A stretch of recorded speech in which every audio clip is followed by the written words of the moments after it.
ನಮಸ್ಕಾರ ಸ್ನೇಹಿತರೆ, ನಾನು ಮಂಜುನಾಥ್ ಬಾಡ್ಗಿ, ಬೆಂಗಳೂರಿನ ವಿಜಯನಗರದಲ್ಲಿರೋ ಲೇಖ್ಯ ವರ್ಷ ಅಕಾಡೆಮಿಗೆ ತಮಗೆಲ್ಲರಿಗೂ ಸ್ವಾಗತ. ಇಂದು assistant conservator of forest exam ಆಗಿದೆ. ಆ ಎಕ್ಸಾಮಲ್ಲಿ ಸುಮಾರು ಮೆಂಟಲ್ ಎಬಿಲಿಟಿ ಕ್ವಶನ್ಸ್ಗಳು ಬಂದಿವೆ. ಇನ್ಫ್ಯಾಕ್ಟ್ ಒಂದು ಮಾತು ಹೇಳಬೇಕು ಅಂದರೆ, ಈ ಫಾರೆಸ್ಟ್ ರಿಲೇಟೆಡ್ ಎಕ್ಸಾಮ್ನಲ್ಲಿ ಮೆಂಟಲ್ ಎಬಿಲಿಟಿ ಕ್ವಶನ್ಸ್ಗಳು ಜಾಸ್ತಿ ಇರ್ತವೆ ಸ್ನೇಹಿತರೆ. For example, range forest officer exam, deputy range forest officer exam, assistant conservator of forest exam, forest guard exam, ಈ ರೀತಿಯಾದ ಎಕ್ಸಾಮ್ಸ್ಗಳಲ್ಲಿ ಜಾಸ್ತಿ ಮೆಂಟಲ್ ಎಬಿಲಿಟಿ ಕ್ವಶನ್ಸ್ ಇರುತ್ತೆ ಸ್ನೇಹಿತರೆ.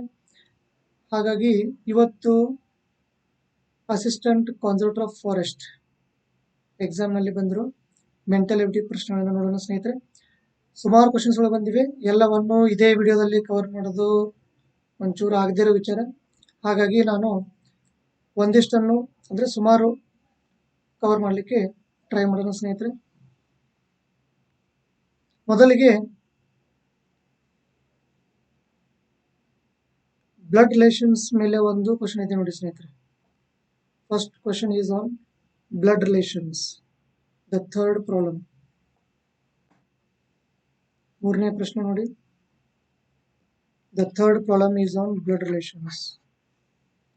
Sister S had a brother B. D is the daughter of S. C is the son of B. How are D and C related ಅಂತ ಕೇಳಿದ್ದಾನೆ. Sister S had a brother B. So S is a sister. Sister ಅಂದರೆ circle ಹಾಕಬೇಕು. ಯಾಕೆ ಅಂದರೆ ಮಹಿಳೆಯರೆಲ್ಲರೂ circle, ಪುರುಷರೆಲ್ಲರೂ box. Okay. Sister had a brother B. B ಅನ್ನೋನು brother ಅಂದ್ರೆ ಪುರುಷ ಅಂದ್ರೆ ಬಾಕ್ಸ್ ಹಾಕ್ಬೇಕು. ಮತ್ತೆ ಬ್ರದರ್ ಸಿಸ್ಟರ್ ಇದ್ರೆ ಸಿಂಗಲ್ ಲೈನ್ ಎಳಿಬೇಕು. ಹಸ್ಬೆಂಡ್ ವೈಫ್ ಇದ್ರೆ, ಗಂಡ ಹೆಂಡತಿ ಇದ್ರೆ ಡಬಲ್ ಲೈನ್ ಎಳಿಬೇಕು. ಓಕೆ. ನೆಕ್ಸ್ಟ್ ನೋಡಿ,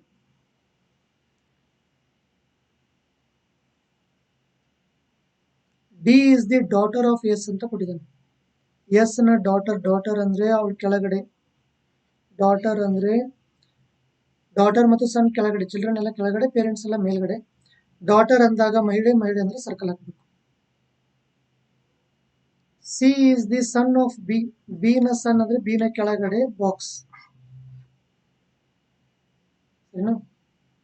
ಕೇಳ್ತಿರೋದೇನು, how are D and C related. D ಮತ್ತು ಸಿ ಗೆ ಏನ್ ರಿಲೇಷನ್ ಇದೆ ಅಂತ ಕೇಳಿದಾನೆ.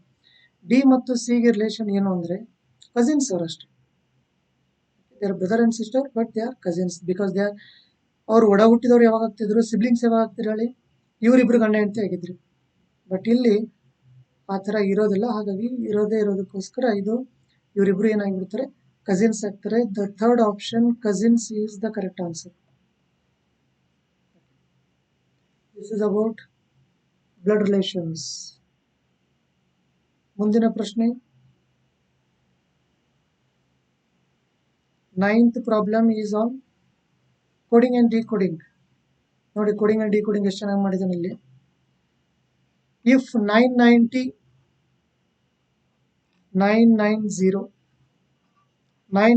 ಕೋಡ್ ಏನು ಕೊಟ್ಟಿದ್ದಾನೆ ಅಂದ್ರೆ 9 ಕೊಟ್ಟಿದ್ದಾನೆ. 881 ಕೋಡ್ ಏನು ಕೊಟ್ಟಿದ್ದಾನೆ, 8 ಕೊಟ್ಟಿರೋದು. 772 7 ಕೊಟ್ಟಿದ್ದಾನೆ.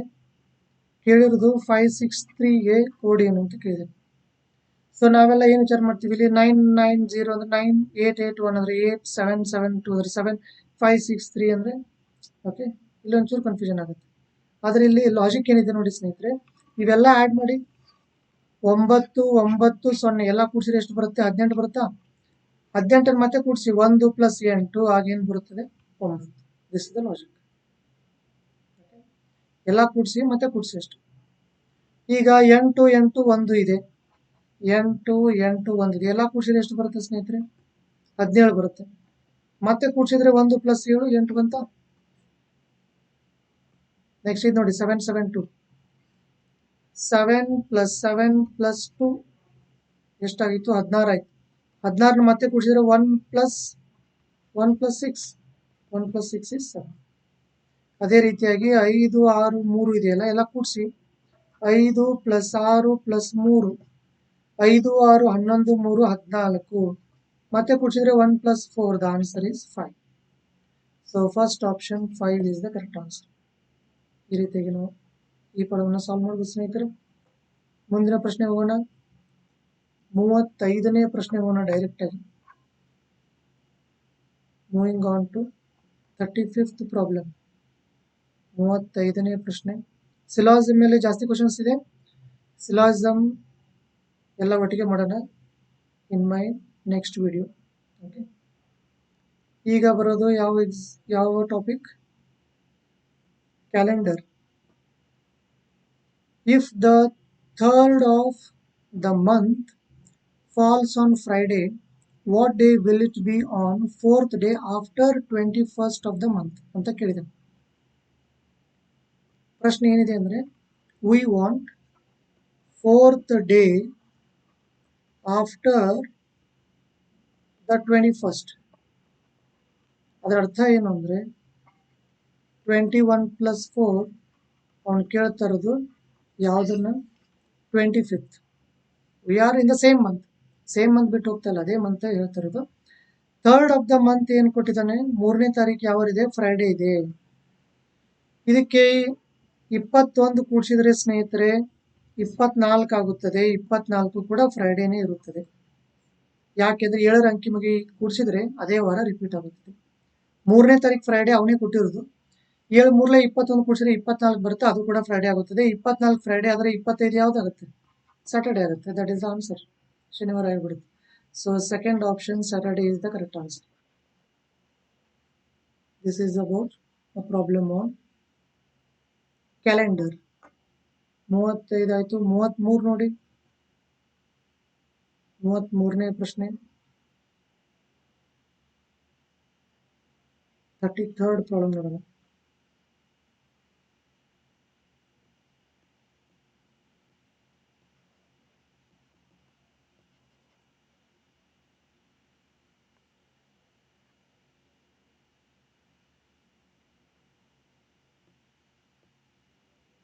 ಮೂವತ್ಮೂರನೇ ಪ್ರಶ್ನೆ ಏನಿದೆ ನೋಡಿ. If 15 apples and 20 oranges, 15 apples and 20 ಆರೆಂಜ್ಗೆ ಓ ಬರೆಯಕ್ಕೆ ಹೋಗ್ಬಿಡಿ, ಆರ್ ಬರ್ಕೊಳ್ಳಿ, ಈಸಿ ಆಗಿ.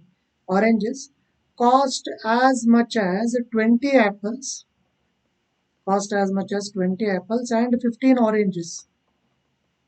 ಬರೀಬಹುದು. 15 apples and 20 oranges cost as much as 20 apples and 15 oranges. ಇಷ್ಟು ಕೊಟ್ಟಿರೋದು. Then how do you compare the cost of the two? ಹಾಗಾದ್ರೆ ಅವೆರಡರ ಕಾಸ್ಟ್, ಕೊಂಡ ಬೆಲೆಗಳು ಯಾವ ಥರ ಕಂಪೇರ್ ಮಾಡ್ಬೋದು ಅಂತ ಕೇಳಿದ್ದಾನೆ. ಇದರ ಅರ್ಥ ಏನಂದ್ರೆ 15 ಆ್ಯಪಲ್ಸ್ ಮತ್ತು 20 ಕಿತ್ತಳೆ ಹಣ್ಣು ಎಷ್ಟು ದುಡ್ಡು ಆಗುತ್ತೋ ಅಷ್ಟೇ ದುಡ್ಡಿಗೆ ನಮಗೇನು ಬರುತ್ತೆ? 20 ಆ್ಯಪಲ್ಗಳು ಬರುತ್ತವೆ ಹಾಗೂ 15 ಕಿತ್ತಳೆ ಹಣ್ಣುಗಳು ಬರುತ್ತವೆ ಅಂತ ಹೇಳಿರೋದು. ಈಗ ನೋಡಿ ಸ್ನೇಹಿತರೆ, ಇಲ್ಲಿ 15 ಆ್ಯಪಲ್, ಈ ಸೈಡ್ 20 ಆ್ಯಪಲ್ ಅಂದ್ರೆ ಈ ಸೈಡ್ 5 ಆ್ಯಪಲ್ ಎಕ್ಸ್ಟ್ರಾ ಇದೆಯಾ? ಈ ಸೈಡ್ 20 ಆರೆಂಜ್, ಆ ಸೈಡ್ 15 ಆರೆಂಜ್ ಅಂದ್ರೆ ಈ ಸೈಡ್ 5 ಆರೆಂಜ್ ಎಕ್ಸ್ಟ್ರಾ ಇದೆ. ಏನ್ ಮಾಡ್ಬೋದು? 5 ಕೈ ಬಿಟ್ಬಿಟ್ರೆ ಆರೆಂಜ್ ಮತ್ತು ಆ್ಯಪಲ್ ಎರಡು ಕಾಸ್ಟ್ಗಳು ಸೇಮ್ ಬಂತಲ್ಲ. ಸೊ ಆಪ್ಷನ್ಸ್ ಏನಿದೆ ನೋಡಿ. Apples are as costly as oranges. That is the correct answer. First option. Apples are as costly as oranges. ಅದರ ಅರ್ಥ ಆಪಲ್ ಮತ್ತೆ ಆರೆಂಜ್ ಎರಡು same cost. Okay, this is about problem number 33. Next 33 ಆಯ್ತು, 35 ಆಯ್ತು, ಈಗ 43.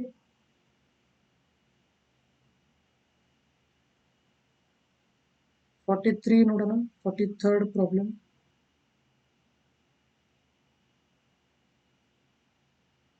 43ನೇ ಪ್ರಶ್ನೆ. ಇದು ಈ ಒಂದು ಪೈ ಚಾರ್ಟ್ ಮೇಲೆ ಇದೆ ನೋಡಿ ಸ್ನೇಹಿತರೆ.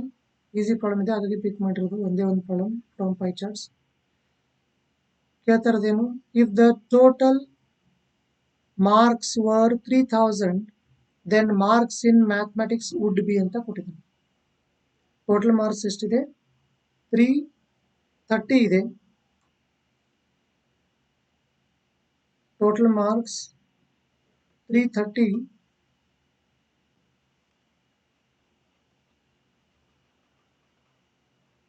ಟೋಟಲ್ ಮಾರ್ಕ್ಸ್ 3000 ಇದೆ. ಕೇಳ್ತಾ ಇರೋದು ಮ್ಯಾಥ್ಸ್ ಅಲ್ಲಿ ಎಷ್ಟು ಬಂದಿದೆ ಅಂತ ಕೇಳಿದ್ರು. ಮ್ಯಾಥ್ಸ್ ಅಂದ್ರೆ ಅಲ್ಲಿ ಬ್ಲ್ಯಾಕ್ ಇಂಕ್ ಇದೆ ನೋಡಿ, ಫುಲ್ ಬ್ಲ್ಯಾಕ್ ಮಾಡಿರೋದೇ ಮ್ಯಾಥ್ಸ್. ಸೊ ಮ್ಯಾಥಮೆಟಿಕ್ಸ್ ಎಷ್ಟಿದೆ ಹೇಳಿ? ಆಂಗಲ್ 90 ಡಿಗ್ರಿ ಇದೆ ನೋಡಿ. ಆಂಗಲ್ 90 ಡಿಗ್ರಿ ಇದೆಯಾ? 90 ಡಿಗ್ರಿ ಅಂದ್ರೆ ಏನು? 90 ಡಿಗ್ರಿ ಅಂದ್ರೆ ಕಾಲು ಭಾಗ. ಫುಲ್ ಅಂದ್ರೆ 360, ಅರ್ಧ ಅಂದ್ರೆ 180, 90 ಅಂದ್ರೆ ಕಾಲು ಭಾಗ. ಇದ್ರ ಕಾಲು ಭಾಗ ಎಷ್ಟು ಅಂತ ಕೇಳಿದ ಹಾಗೆಷ್ಟೇ. ಫುಲ್ ಅಂದ್ರೆ 3000, ಅರ್ಧ ಅಂದ್ರೆ 1500, ಅದರ ಅರ್ಧ ಅಂದ್ರೆ 750, and that is the final answer. So second option 750 is the correct answer. ಈ ರೀತಿಯಾಗಿ ನಾವು ಅತ್ಯಂತ ಈಸಿಯಾಗಿ ಮ್ಯಾನೇಜ್ ಮಾಡಬಹುದು ಸ್ನೇಹಿತರೆ. This is about problem number 43. ಈಗ 49 ನೋಡೋಣ. Next problem is problem number 49.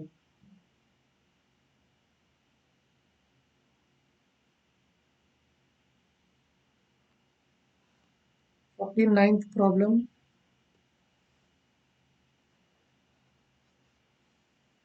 In a class, there are 33 students.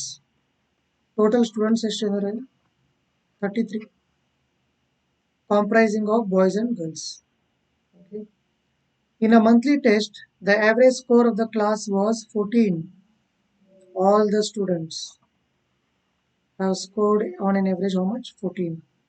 The average scores of all the girls and boys of the class were 15 and 12.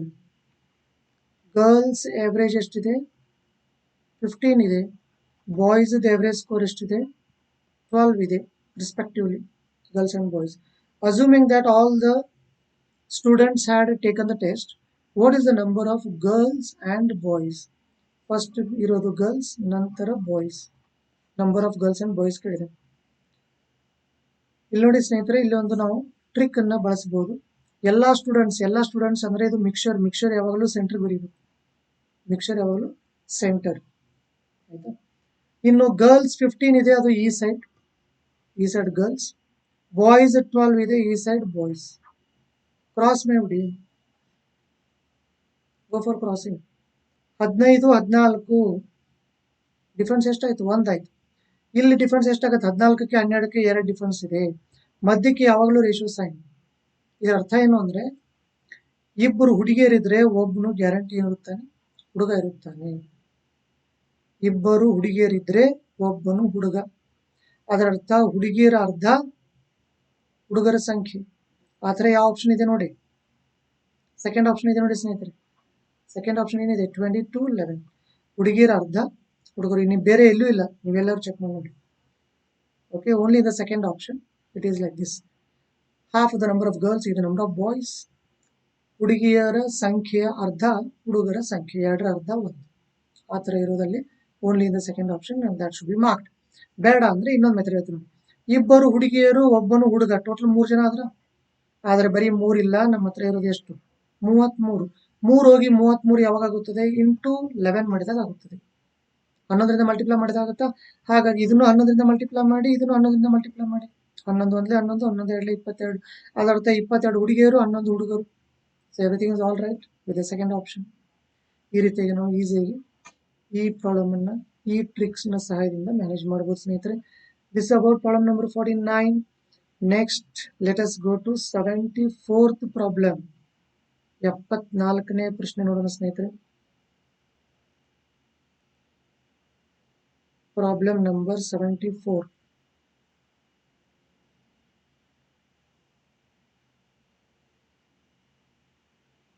ಎಪ್ಪತ್ನಾಲ್ಕನೇ ಪ್ರಶ್ನೆ.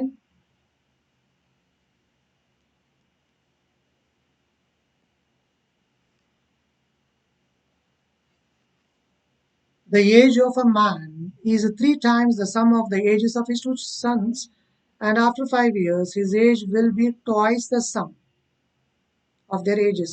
Then the present age of the man is. ಈ problem ಅನ್ನ ನಾವು ನೋಡಿದ ತಕ್ಷಣನೇ solve ಮಾಡಬಹುದು ಸ್ನೇಹಿತರೆ. Within a second we can solve this problem. ನಾನಂತೂ ಅರ್ಧ ಸೆಕೆಂಡ್ ಅಲ್ಲಿ ಮಾಡಬಹುದು. ಅದಕ್ಕೆ ರೀಸನ್ ಏನು ಅಂದ್ರೆ, same problem has appeared earlier in IAS prelims, and after that it has been picked and dropped in B.Ed entrance exam. ಎರಡೂ ಪ್ರಶ್ನೆ ಪತ್ರಿಕೆಯಲ್ಲಿ ಸೇಮ್ ಪ್ರಾಬ್ಲಮ್ ಇದೆ ಸ್ನೇಹಿತರೆ. ಇನ್ನೂ ಒಂದು ಎಕ್ಸಾಮ್ ಅಲ್ಲಿ ಈ ಪ್ರಾಬ್ಲಮ್ ಅನ್ನು ಕೇಳಿದ್ದಾನೆ, but I have forgotten the name of the exam. So ಇಂದು ಇದು ಮತ್ತೆ ಎಲ್ಲಿ ಬಂದಿದೆ, AC. This is the reason why I have been telling you to refer the old question papers of other exams. ಬೇರೆ ಬೇರೆ ಎಕ್ಸಾಮ್ಸ್ನ question ನೋಡೋದು ಅತ್ಯಂತ important ಸ್ನೇಹಿತರೆ. ಸೇಮ್ ಪ್ರಾಬ್ಲಮ್ ರಿಪೀಟ್ ಆಗಿದೆ ನೋಡಿ, pick and drop case. So ಇದನ್ನು ಒಂದೇ ಸೆಕೆಂಡ್ ಅಲ್ಲಿ ಹೇಗೆ ಸಾಲ್ವ್ ಮಾಡ್ಬೋದು ಅಂದ್ರೆ, ಇಲ್ಲಿ ನೋಡಿ, ಒಬ್ಬ ವ್ಯಕ್ತಿ ಇದ್ದಾನೆ, ಅವನ ವಯಸ್ಸು ಎಷ್ಟಿದೆ ಅಂದ್ರೆ ಅವನ ಇಬ್ಬರು ಮಕ್ಕಳಿದಾರಲ್ಲ, ಆ ಮಕ್ಕಳ ವಯಸ್ಸು ಮೊತ್ತದ 3 ಪಟ್ಟಿದೆ. ಈ 3 ಪಟ್ಟು ಅಂತ ಏನ್ ಹೇಳಿದೋ ಅಲ್ಲೇ ಅದನ್ನು ಸಾಲ್ವ್ ಮಾಡಬೇಕು. 3ರಷ್ಟಿದೆ, 3 ಟೈಮ್ಸ್ ಇದೆ ಅಂತ ಏನ್ ಹೇಳ್ತಾನಲ್ಲ ಅಲ್ಲೇ ಸಾಲ್ವ್ ಆಗಬೇಕು. ಯಾಕೆಂದ್ರೆ 3ದಿಂದ ಡಿವೈಡ್ ಆಗೋದು ಒಂದೇ ಒಂದು ಆಪ್ಷನ್ಸ್ಗಳಲ್ಲಿ ಇದು ಒಂದು ಮಾತ್ರ 3ರಿಂದ ಡಿವೈಡ್ ಆಗುತ್ತದೆ. therefore that should be marked the second option straight away correct answer. ಈಗ ಇದರ ಬಗ್ಗೆ ಮಾಹಿತಿ ಕೊಡ್ತೀನಿ ನೋಡಿ ಸ್ನೇಹಿತರೆ. ತಂದೆ 45, ಆತನ ಇಬ್ಬರು ಮಕ್ಕಳ ವಯಸ್ಸುಗಳ ಮೊತ್ತ 15. 15 ಯಾಕೆಂದ್ರೆ 3 ಪಟ್ಟು. 3 ಪಟ್ಟು ಅಂದ್ರೆ 3ರಿಂದ ಡಿವೈಡ್ ಮಾಡಿ. ಸೊ 15 3 45, 3 ಪಟ್ಟು ಸರಿ ಆಯ್ತಾ. ಆತನಿಗೆ ಇಬ್ಬರು ಮಕ್ಕಳಿದ್ದಾರೆ, ಇಬ್ಬರು ಮಕ್ಕಳ ವಯಸ್ಸುಗಳ ಮೊತ್ತ 15, 15 3 45, ಮೊತ್ತ 3 ಪಟ್ಟು ಸರಿ ಆಯ್ತು. ಆಫ್ಟರ್ 5 years, ಇದು ಈಗ ಆಯ್ತು. ಆಫ್ಟರ್ 5 years ಅಂದ್ರೆ 5 ವರ್ಷಗಳ ನಂತರ ಅಂದ್ರೆ ಇವ್ರು 45 ಇರೋನು ಎಲ್ಲಿಗೆ ಹೋಗ್ಬಿಡ್ತಾನೆ, 45 ಇರೋನು 50ಕ್ಕೆ ಹೋಗುತ್ತಾನೆ, 5 ವರ್ಷ ದೊಡ್ಡವನಾಗುತ್ತಾನೆ. ಅಲ್ಲಿ ಏನಾಗುತ್ತದೆ, ಇಲ್ಲಿ ಏನ್ ನಾವು ತಪ್ಪು ಮಾಡ್ತೀವಿ ಅಂದ್ರೆ 20 ಬರಿತೀವಿ. ಅದಕ್ಕೆ ಇದು ಇಷ್ಟೊಂದು ಪಾಪ್ಯುಲರ್ ಆಗಿರೋದು problem. It is not 20, it is 25. Why? ಇದು 20 ಆಗಲ್ಲ, 25 ಆಗುತ್ತದೆ. ಯಾಕೆ? ಇಬ್ರು ಮಕ್ಕಳಿದ್ದಾರೆ ಸ್ನೇಹಿತರೆ, ಇವನು 5 ವರ್ಷ ದೊಡ್ಡವನಾಗ್ತಾನೆ, ಇವನು 5 ವರ್ಷ ದೊಡ್ಡವನಾಗ್ತಾನೆ. ಅದರ ಅರ್ಥ ಟೋಟಲ್ ಅಲ್ಲಿ ಎಷ್ಟು ವರ್ಷ ಜಾಸ್ತಿ ಆಗುತ್ತದೆ, 10 ಜಾಸ್ತಿ ಆಗುತ್ತದೆ. 15 ಹೋಗಿ 25 ಆಗುತ್ತದೆ. ಒಬ್ಬ ಮಗ 10 ವರ್ಷದವನು, ಇನ್ನೊಬ್ಬ ಮಗ 5 ವರ್ಷದವನು, ಟೋಟಲ್ 15 ಆಯ್ತು. ಇದು ಈಗ 5 ವರ್ಷ ಬಿಟ್ಟು ಬಂದ್ರೆ 10 ಇರೋನು 15ಕ್ಕೆ ಹೋಗಿರ್ತಾನೆ, 5 ಇರೋನು 10ಕ್ಕೆ ಹೋಗಿರ್ತಾನೆ. ಟೋಟಲ್ ಎಷ್ಟಾಯ್ತು, 25. 15 ಹೋಗಿ 25 ಆಗುತ್ತದೆ ಮೊತ್ತ. 25 2 50 ಸರಿ ಆಯ್ತಲ್ಲ. ಇಲ್ಲಿ 3 ಪಟ್ಟು ಆಗ್ಬೇಕು, 3 ಪಟ್ಟು ಆಯ್ತು. 5 ವರ್ಷದ ನಂತರ 2 ಪಟ್ಟು ಆಗ್ಬೇಕು, ಅದು ಆಯ್ತು. 15 3 45, 25 2 50. ಸೊ ಎಲ್ಲವೂ ಸರಿ ಹೋಯ್ತು. ಹಾಗಾಗಿ the second option 45 is the correct answer. ಬೇಡ ಅಂದ್ರೆ ಡೈರೆಕ್ಟ್ ಮೆಥಡ್ ಮಾಡ್ಬೋದು, ಹೇಗೆ ಅನ್ನೋದು ಹೇಳ್ತೀನಿ. ತಂದೆ ಇಬ್ಬರು ಮಕ್ಕಳ ವಯಸ್ಸುಗಳ ಮೊತ್ತ, ಒಂದು ಈಗ, ಇನ್ನೊಂದು 5 ವರ್ಷಗಳ ನಂತರ. ಇಬ್ಬರು ಮಕ್ಕಳ ವಯಸ್ಸುಗಳ ಮೊತ್ತ ಎಷ್ಟಿದೆ ಗೊತ್ತಿಲ್ಲ ಅಂದ್ರೆ ಎಕ್ಸ್ ಆಗಿರ್ಲಿ. ಮೊತ್ತ ಎಕ್ಸ್ ಆದ್ರೆ ಇವನೇನಾಗುತ್ತಾನೆ, 3x ಆಗುತ್ತಾನೆ. ಮೊತ್ತ ದ ಅಂದ್ರೆ ಇಂಟು, ಮೊತ್ತ ಎಕ್ಸ್ ಆಗಿರ್ಲಿ, ಮೊತ್ತ ದ ಅಂದ್ರೆ ಇಂಟು 3. 5 ವರ್ಷ ಬಿಟ್ಟು ಬಂದ್ರೆ ಇವನು 5 ವರ್ಷ ದೊಡ್ಡವನು, +5. ಇಲ್ಲಿ +5 ಆಗುದಿಲ್ಲ, +10 ಆಗುತ್ತದೆ, ಯಾಕಂದ್ರೆ ಇಬ್ಬರು ಮಕ್ಕಳಿದ್ದಾರೆ. ಸೊ ಎಕ್ಸ್ ಹೋಗಿ 10 ಜಾಸ್ತಿ ಆಗುತ್ತದೆ. 5 ವರ್ಷಗಳ ನಂತರ ತಂದೆಯ ವಯಸ್ಸು, 5 ವರ್ಷಗಳ ನಂತರ ಆತನ ಇಬ್ಬರು ಮಕ್ಕಳ ವಯಸ್ಸುಗಳ ಮೊತ್ತ. ಇವೆರಡಕ್ಕೂ ಏನ್ ರಿಲೇಷನ್ ಇದೆ ಅಂದ್ರೆ ಸ್ನೇಹಿತರೆ, 5 ವರ್ಷಗಳ ನಂತರ ತಂದೆಯ ವಯಸ್ಸು ಎಷ್ಟಕ್ಕೆ ಸಮನಾಗುತ್ತದೆ ಅಂದ್ರೆ 5 ವರ್ಷಗಳ ನಂತರ ಆತನ ಇಬ್ಬರು ಮಕ್ಕಳ ವಯಸ್ಸುಗಳ ಮೊತ್ತ ದ ಅಂದ್ರೆ ಇಂಟು 2ರಷ್ಟಕ್ಕೆ ಸಮನಾಗುತ್ತದೆ. 2 into x, 2x plus as it is in between 2 10 20. ಈ ಸೈಡ್ 3x ಪ್ಲಸ್ 5, ಈ ಸೈಡ್ 3x, ಈ ಸೈಡ್ 2x ಅಂದ್ರೆ ಈ ಸೈಡ್ 1x ಎಕ್ಸ್ಟ್ರಾ, ಈ ಸೈಡ್ 5, ಈ ಸೈಡ್ 20 ಅಂದ್ರೆ ಈ ಸೈಡ್ 15 ಎಕ್ಸ್ಟ್ರಾ. ಎಕ್ಸ್ ನ ಬೆಲೆ 15 ಆಯ್ತು. ಎಕ್ಸ್ ನ ಬೆಲೆ ಬಂತು ಅಂದ್ರೆ ಪ್ರಾಬ್ಲಮ್ ಸಾಲ್ವ್ ಆಯ್ತು ಅಂತ ತಿಳಿಬೇಕು. ನಾವು it is the time to read out the question part. Question part ಏನು, then the present age of the man is. ಹಾಗಾದ್ರೆ ಆ ವ್ಯಕ್ತಿಯ ಈಗಿನ ವಯಸ್ಸೇನು? ಆ ವ್ಯಕ್ತಿ ಈಗಿನ ವಯಸ್ಸು 3x. ಇಲ್ಲಿ ನೋಡಿ, ಈಗ ವ್ಯಕ್ತಿ 3x, 3 into X, 3 into X ಅಂದ್ರೆ ಏನು, 15, 3 15 45. therefore the final answer is second option 45. ಈ ರೀತಿಯಾಗಿ ನಾವು ಡೈರೆಕ್ಟ್ ಮೆಥಡ್ ಇಂದ ಈ ಪ್ರಾಬ್ಲಮ್ ಸಾಲ್ವ್ ಮಾಡಬಹುದು ಸ್ನೇಹಿತರೆ. ಇದು 74ನೇ ಪ್ರಶ್ನೆ ಆಯ್ತು. ಈಗ ಮುಂದಿನ ಪ್ರಶ್ನೆ, ಅಗಲ ಪ್ರಶ್ನೆ 75th ಪ್ರಾಬ್ಲಮ್, 75ನೇ ಪ್ರಶ್ನೆ ನೋಡೋಣ ಸ್ನೇಹಿತರೆ.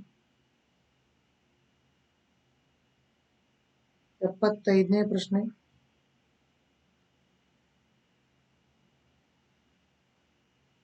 Problem number 75. 75ನೇ ಪ್ರಶ್ನೆ ಏನಿದೆ ನೋಡಿ, walking at 4 km/h speed A student reaches his college 5 minutes late. 5 ನಿಮಿಷ ಲೇಟ್ ಹೋಗ್ತಾನೆ ಈ ಸ್ಪೀಡಲ್ಲಿ ಹೋದಾಗ. And if he walks at 5 km/h speed, ಈ ಸ್ಪೀಡಲ್ಲಿ ಅವನೇನಾದ್ರು ಹೋದರೆ 2.5 ನಿಮಿಷ ಅರ್ಲಿ ಹೋಗುತ್ತಾನೆ. ಹಾಗಾದರೆ ಮನೆಯಿಂದ ಕಾಲೇಜ್ ಎಷ್ಟು ದೂರ ಇದೆ? Find the distance from his house to the college. ಈ ರೀತಿಯಾಗಿ 2 ಸ್ಪೀಡ್ ಕೊಡೋದು, ಡಿಸ್ಟೆನ್ಸ್ ಅನ್ನ ಕೇಳೋದು. This is the type. ಇದೇ most popular variety on this topic, time and distance. ಈ ಟೈಪ್ ಸ್ನೇಹಿತರೆ ನಾನು ಹೇಳ್ತಿರೋದು, ಈ ಟೈಪ್ KS ಫಿಲಿಮ್ಸ್ ಒಂದು ಬಿಟ್ರೆ ಮಿಕ್ಕಿದ ಯಾವುದಾದ್ರೂ ಸ್ಪರ್ಧಾತ್ಮಕ ಪರೀಕ್ಷೆ ತಗೊಳ್ಳಿ, ಒಂದು ಸತಿ ಆದರೂ ಮಿನಿಮಮ್ ಕೇಳಿದ್ದಾನೆ. IAS ಫಿಲಿಮ್ಸ್ ಅಲ್ಲೇ 3 ಸತಿ ಬಂದಿದೆ, 2001, 2015, 2018. ಓಕೆ, ಸೊ RSI ಎಕ್ಸಾಮ್ ಅಲ್ಲಿ ಕೇಳಿದ್ದಾನೆ 2008 ಅಲ್ಲಿ. ಯಾವುದಾದ್ರೂ ಎಕ್ಸಾಮ್ ತಗೊಳ್ಳಿ, ಕಾಂಪಿಟೇಟಿವ್ ಎಕ್ಸಾಮ್, ಈ ಟೈಪ್ ಒಂದು ಬಂದಿದೆ. ಈ ಟೈಪ್ ಅಂದ್ರೆ ಯಾವ ಟೈಪ್? ಈ ಸ್ಪೀಡಲ್ಲಿ ಹೋದ್ರೆ ಇಷ್ಟು ನಿಮಿಷ ಲೇಟ್, ಈ ಸ್ಪೀಡಲ್ಲಿ ಹೋದ್ರೆ ಇಷ್ಟು ನಿಮಿಷ ಅರ್ಲಿ, ಹಾಗಾದ್ರೆ ದೂರ ಏನು? This the type. ಈ ಟೈಪ್ ಪ್ರಶ್ನೆ ಬಂದ್ರೆ ಸ್ನೇಹಿತರೆ ಒಂದು ಟ್ರಿಕ್ ಹೇಳ್ತೀನಿ, ಟ್ರಿಕ್ ಯೂಸ್ ಮಾಡಬೇಕು. 2 ಸ್ಪೀಡನ್ನ ಮಲ್ಟಿಪ್ಲೈ ಮಾಡಿ ಮೇಲೆ, ಮೈನಸ್ ಮಾಡಿ ಕೆಳಗೆ. ಇದೇ ನೆನ್ಪಿಡ್ಬೋದಾ? ಇದೇ ತರ ನೆನ್ಪಿಡ್ಬೇಕು. ಮಲ್ಟಿಪ್ಲೈ ಮಾಡಿ ಮೇಲೆ, ಮೈನಸ್ ಮಾಡಿ ಕೆಳಗಡೆ. ಇಂಟು ಕೆಳಗಡೆ 60 ಯಾವಾಗಲೂ ಫಿಕ್ಸ್ಡ್. ಮೇಲೆ ಒಂದು ಖಾಲಿ ಜಾಗ ಇದೆ, ಖಾಲಿ ಜಾಗದಲ್ಲಿ ಏನು ಬರೀಬೇಕು? That is the last thing. 2 ಕೂಡಿಸ್ಬಿಡಿ. 5 ನಿಮಿಷ ಲೇಟ್, 2.5 ನಿಮಿಷ ಅರ್ಲಿ. 5 + 2.5 7.5. ಅದನ್ನ ಇಲ್ಲಿ ಬರೆದು ಬಿಡ್ಬೇಕು, 7.5. ಈಗ 5ರಲ್ಲಿ 4 ಕಳೆದ್ರೆ 1 ಬರೆದ್ರು ಅಷ್ಟೇ, ಬಿಟ್ಟರು ಅಷ್ಟೇ. 5 4 20 ಬರೆದು ಬಿಡೋಣ. 21 23. ಸೊ ಮೇಲೆ 7.5 ಇದೆ, 7.5 ಇದೆ. ಕೆಳಗಡೆ ಏನಿದೆ? 3 ಇದೆ.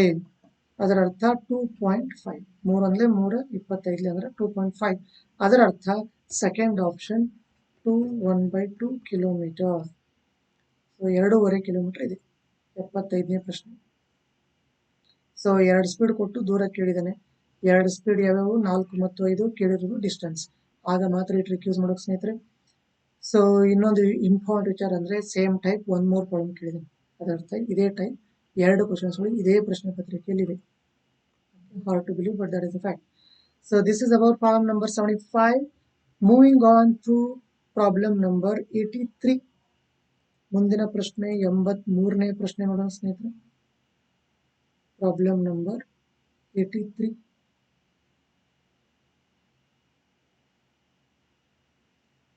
If each side of a square is increased by 25%, then percentage change in its area. ಚೌಕದ ಪ್ರತಿಯೊಂದು ಭಾಗವನ್ನು ನಾವು 25% ಜಾಸ್ತಿ ಮಾಡಿದ್ರೆ ಏರಿಯಾದಲ್ಲಿ ಎಷ್ಟು % ಜಾಸ್ತಿ ಆಗುತ್ತದೆ ಅಂತ ಕೇಳಿದೆ. ನೋಡಿ ಸ್ನೇಹಿತರೆ, ಇವೆಲ್ಲ 10 ಮೀಟರ್ ಇದೆ ಅಂತ ಅಂದ್ಕೊಳ್ಳೋಣ. ಎಲ್ಲ 10 ಮೀಟರ್ ಇದೆ ಅಂದ್ರೆ ಚೌಕ ಅಂದ್ರೆ ಎಲ್ಲ ಸೇಮ್ ಇರಲೇಬೇಕಲ್ಲ. 10 10 10 10 ಅಂತ ಅಂದ್ಕೊಂಡ್ರೆ 10 10 100 ಚದರ ಮೀಟರ್. ಏರಿಯಾ ಏನಾಗ್ಬಿಡ್ತು? 100 ಸ್ಕ್ವೇರ್ ಮೀಟರ್ ಆಯ್ತು. ಈಗ 25% ಜಾಸ್ತಿ ಮಾಡೋಣ. 25% ಅಂದ್ರೆ ಏನು ಸ್ನೇಹಿತರೆ? ಕಾಲು ಭಾಗ. 10ರ ಕಾಲು ಭಾಗ ಎಷ್ಟು? 2.5. ಎಲ್ಲ ಜಾಸ್ತಿ ಮಾಡ್ಬಿಡ್ತು ನೋಡಿ. ಇವಾಗ ಎಲ್ಲ ಏನ್ ಮಾಡ್ಬಿಡೋಣ? ಈಗ 12.5 ಮಾಡ್ಬಿಡೋಣ. 12.5 ಮೀಟರ್. ಸೊ ಉದ್ದ ಇಂಟು ಆಗಲ್ಲ. ಅದರ ಅರ್ಥ 12.5 ಇಂಟು 12.5. 12.5 ಇಂಟು 12.5. ಫಾಸ್ಟ್ ಆಗಿ ಯಾವ ತರ ಮಲ್ಟಿಪ್ಲೈ ಮಾಡಬೇಕು ಅನ್ನೋದನ್ನ ಹೇಳ್ತೀನಿ ನೋಡಿ ಸ್ನೇಹಿತರೆ. How to multiply this kind of numbers. 125 into 125 ಇದೆಯಾ? 2 ಸಂಖ್ಯೆಗಳು ಯಾವುದಕ್ಕೆ ಹತ್ರ ಇವೆ? 100ಗೆ ಹತ್ರ ಇವೆ. ಎಷ್ಟು ಸ್ಟೆಪ್ ದೂರ ಇದೆ? 25 ಸ್ಟೆಪ್ ದೂರ ಇದೆ. ಇದೇ ಸ್ಟೆಪ್ ದೂರ ಇದೆ, 25 ಸ್ಟೆಪ್ ದೂರ ಇದೆ. 25 25 625.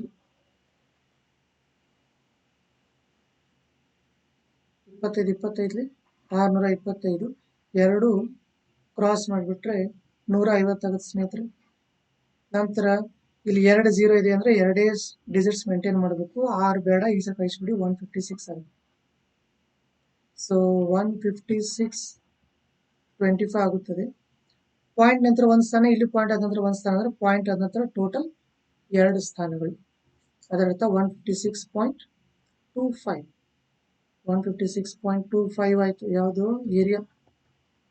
ಮುಂಚೆ 100 ಚದರ ಮೀಟರ್ ಇತ್ತು, ಈಗ 156.25 ಚದರ ಮೀಟರ್ ಆಯ್ತು. ಜಾಸ್ತಿ ಆಯ್ತಾ ಕಡಿಮೆ ಆಯ್ತಾ? ಜಾಸ್ತಿ ಆಯ್ತು. ಎಷ್ಟು ಜಾಸ್ತಿ ಆಯ್ತು?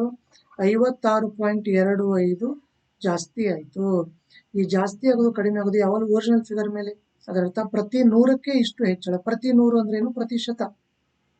ಪ್ರತಿ 100 ಅಂದ್ರೆ ಪ್ರತಿಶತ. And that is the final answer. Third option ಕೊಟ್ಟಿದೆ ನೋಡಿ. The third option is the correct answer. 56.25% ಏನಾಗುತ್ತದೆ? ಏರಿಯಾದಲ್ಲಿ ಜಾಸ್ತಿ ಆಗುತ್ತದೆ. ಯಾವಾಗ? ನಾವು ಬಾಹುವಿನ ಉದ್ದವನ್ನ 25% ಜಾಸ್ತಿ ಮಾಡಿದಾಗ. This is about problem number 83. 83ನೇ ಪ್ರಶ್ನೆ ಮುಗಿತು ಸ್ನೇಹಿತರೆ. ಈಗ 88ನೇ ಪ್ರಶ್ನೆ ನೋಡೋಣ. 88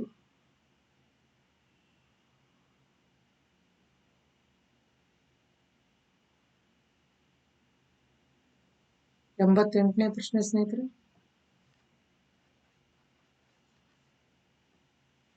A number is increased by 20% and again it is increased by 20%. By what percent should it be decreased? Should it be reduced so as to get back to the original number? ಇದರ ಅರ್ಥ ಏನು ಅಂದ್ರೆ ಸ್ನೇಹಿತರೆ, ಒಂದು number ಇದೆ, 20% ಜಾಸ್ತಿ ಮಾಡ್ತೀವಿ, ಮತ್ತೆ 20% ಜಾಸ್ತಿ ಮಾಡ್ತೀವಿ. ಈಗ ವಾಪಸ್ ಒರಿಜಿನಲ್ ಫಿಗರ್ ಬರಬೇಕು ಅಂದ್ರೆ ಎಷ್ಟು ಪರ್ಸೆಂಟ್ ಅದನ್ನ ಕಡಿಮೆ ಮಾಡಬೇಕು. That is the meaning of this. So let us assume that the number is 100. First ನಾವು 20% ಜಾಸ್ತಿ ಮಾಡ್ತೀವಿ, ಅದರರ್ಥ 20 ಜಾಸ್ತಿ ಮಾಡ್ತೀವಿ, ಅದರರ್ಥ 120 ಬಂದಿವಿ. ಮತ್ತೆ 20% ಜಾಸ್ತಿ ಮಾಡ್ತೀವಿ, ಮತ್ತೆ 20% ಅಂದ್ರೆ ಏನು? 10 ಕೈ ಬಿಟ್ರೆ 10%. 10% ಅಂದ್ರೆ 12. 20% ಅಂದ್ರೆ 24. 20% ಜಾಸ್ತಿ ಅಂದ್ರೆ 24 ಜಾಸ್ತಿ. ಅದರರ್ಥ ಎಲ್ಲಿಗೆ ಹೋಯ್ತು ಇವಾಗ? 144 ಹೋಯ್ತು. 100 ಇದ್ದು ಎಲ್ಲಿಗೆ ಬಂದ್ಬಿಟ್ಟಿವಿ? 144 ಬಂದಿವಿ. ಈಗ ವಾಪಸ್ ನಾವ್ ಎಲ್ಲಿಗೆ ಹೋಗ್ಬೇಕು? 100ಗೆ ಹೋಗ್ಬೇಕು. To get back to the original figure ಈ ನಂಬರ್ನ ಎಷ್ಟು ಪರ್ಸೆಂಟ್ ಕಡಿಮೆ ಮಾಡಬೇಕು ಅಂತ ಕೇಳ್ತಾ ಇರೋದು. ನೋಡಿ ಸ್ನೇಹಿತರೆ, 144ಕ್ಕೆ 44 ಕಡಿಮೆ ಮಾಡಬೇಕು. ಆಗ್ಲೇ ನಾವು 100ಗೆ ಹೋಗೋದು. 144 ಇರೋದನ್ನ ಎಷ್ಟು ಕಡಿಮೆ ಮಾಡಬೇಕು? 44 ಕಡಿಮೆ ಮಾಡಬೇಕು. ಹಾಗಾದ್ರೆ 100ಗೆ ಎಷ್ಟು ಕಡಿಮೆ ಮಾಡಬೇಕು? This will give you the final answer.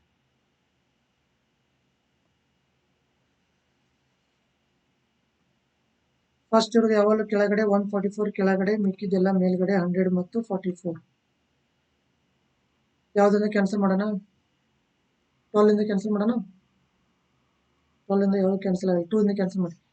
2 ಏಳೆ 2 ಎರಡ್ಲೆ 2 22ಲೆ, ಮತ್ತೆ 2ರಿಂದ 2 11ಲೆ 2 36ಲೆ, ಮತ್ತೆ 2ರಿಂದ ಕ್ಯಾನ್ಸಲ್ ಮಾಡೋದು 2 18ಲೆ 2 50ಲೆ, ಮತ್ತೆ 2ರಿಂದ ಮಾಡೋಣ 2 9ಲೆ 2 25ಲೆ, 25 ಒಂದ್ಲೆ 25 21ಲೆ 25 2 27, ಕೆಳಗಡೆ 9 ಇದೆ.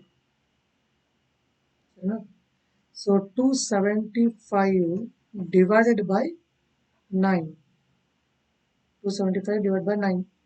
9 3ಲೆ 27, 5 ಉಳಿತು. ಪಾಯಿಂಟ್ ಕೊಟ್ರೆ, ಸರಿ 5 ಕೆಳಗಡೆ ತಗೊಂಡ್ರೆ ಭಾಗ ಆಗಲ್ಲ, 0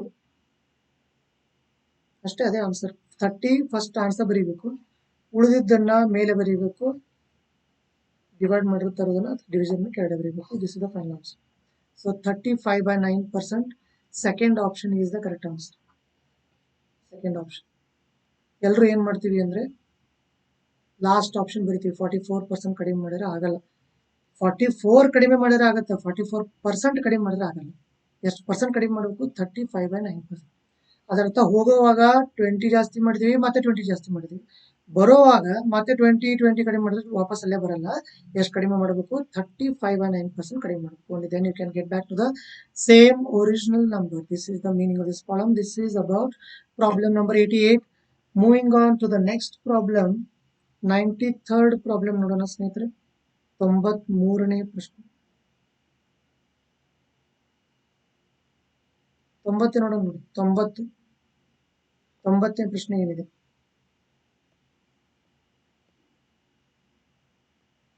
ನೈಂಟಿಯತ್ ಪ್ರಾಬ್ಲಮ್.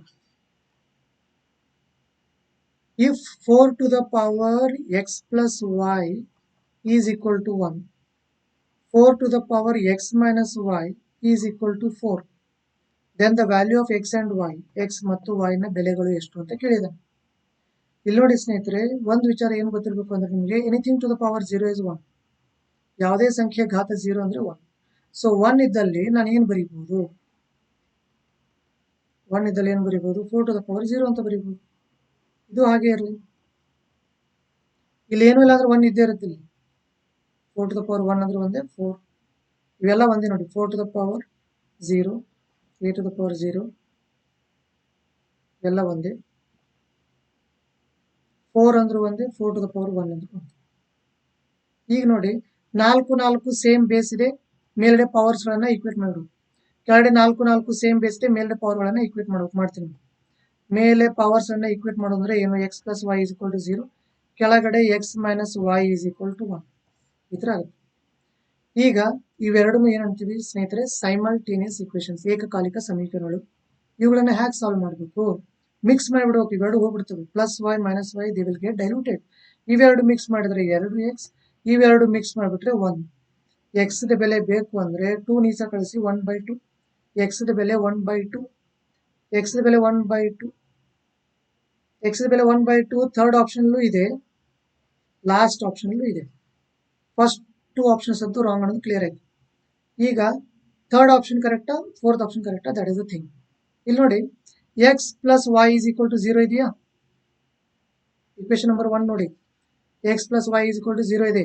ಎಕ್ಸ್ 1/2 ಅಂದಾಗ ವೈ ಮೈನಸ್ 1/2 ಆಗ್ಬೇಕು. ಆಗಲೇ ಹಾಫ್ ಮೈನಸ್ ಹಾಫ್ ಇಸ್ 0.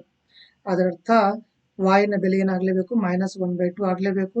ಅದು ಎಲ್ಲಿದೆ ಅಂದ್ರೆ ಥರ್ಡ್ ಆಪ್ಷನ್ ಅಲ್ಲಿ ಇದೆ. ಎಕ್ಸ್ ಅಂದ್ರೆ 1/2, ವೈ ಅಂದ್ರೆ ಮೈನಸ್ 1/2, ಎರಡು ಮಿಕ್ಸ್ ಮಾಡಿಬಿಟ್ರೆ 0. Correct. So this is about problem number 90. ಈಗ 93rd ಪ್ರಾಬ್ಲಮ್ ನೋಡೋಣ ಸ್ನೇಹಿತರೆ. 93ನೇ ಪ್ರಶ್ನೆ.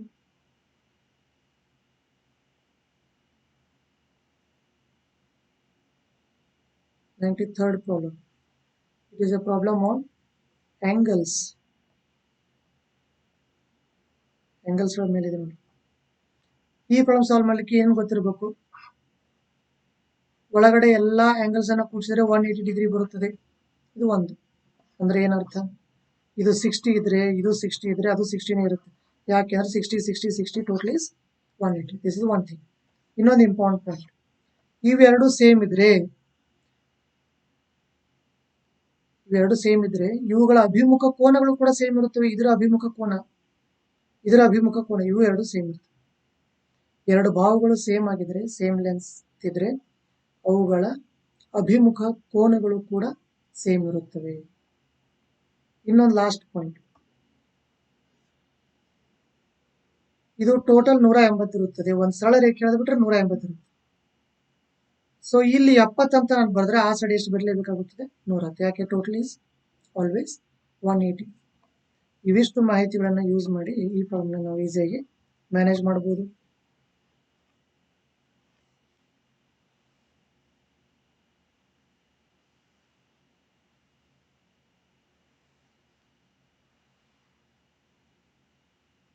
P ಇದೆ, ಎಸ್, ಟಿ, ಕ್ಯೂ ಇದೆ.